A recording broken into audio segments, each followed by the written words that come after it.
ایک شخص کو کتنا قرآن پاک یاد ہونا ضروری ہے؟ جتنا نماز میں فرض ہے پڑھنا اتنا یاد ہونا فرض، جتنا نماز میں پڑھنا واجب ہے اتنا واجب۔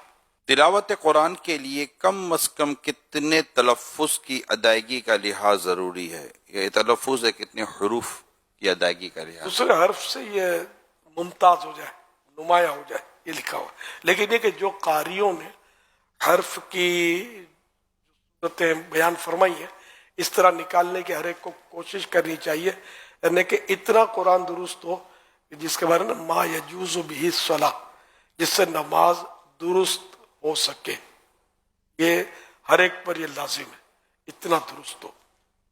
اب سین اور شین کا فرق نہیں کرتے، عین الف کا فرق نہیں کرتے، ہا کا بھی فرق نہیں کرتے، بھاری تعداد ایسے ہوگی جو فرق نہیں کرتے۔ اعلیٰ حضرت امام احمد رضا خان رحمۃ اللہ علیہ فرماتے ہیں اتنی تجوید سیکھنا کہ ہر حرف دوسرے حرف سے صحیح ممتاز ہو فرض عین ہے، بغیر اس کے نماز قطعاً باطل ہے۔ کوئی بزرگ کرسی پر بیٹھے ہیں یا کوئی بھی شخص کرسی پر بیٹھے ہوئے ہیں، کیا زمین پر بیٹھ کر قرآن کریم کی تلاوت کر سکتے ہیں؟ بے ادبی ہے۔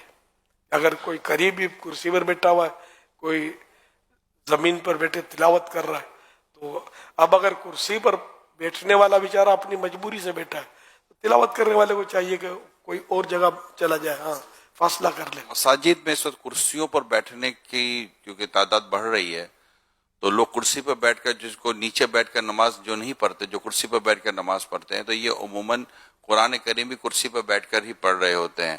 تو اب جیسے ایک صف بنی ہوئی ہے تو لوگ جیسے ماہ رمضان میں تلاوت کرنے کا رجحان بڑھ جاتا ہے، تو کیا کرسی پر ایک بیٹھ کے قرآن پڑھ رہا، اس کی مجبوری ہے کہ وہ نیچے نہیں بیٹھ رہا، تو اب اس کے ساتھ کوئی نیچے بیٹھ کر پڑھ رہے گا تو اس کے ساتھ پہ ایک دو کرسی والا بیٹھ کر پڑھ رہے ہوں گے، تو ایک جیسے لائن لگی ہوئی ہے، تو اگر اس طرح مساجد میں کہیں ہو رہا ہو تو کیا یہ درست نہیں رہے گا؟ اصل در و مدار وہی ہے جو ارشاد فرمایا عرف کے اوپر ہے، تو بالکل ساتھ وہ بیٹھا ہوا ہے اس کے پاؤں کے پاس، تو اس کو دیکھ کے کوئی بھی تعجب کا کرے گا کہ یہ کیا ہو رہا ہے۔ تو اگر کچھ فاصلے پہ وہ بیٹھا ہوگا تو پھر اس سے وہ محسوس نہیں ہوگا کہ بے ادبی ہو رہی ہے، تو ایسے مقام پہ کچھ فاصلے پر وہ بیٹھ کر پڑھے۔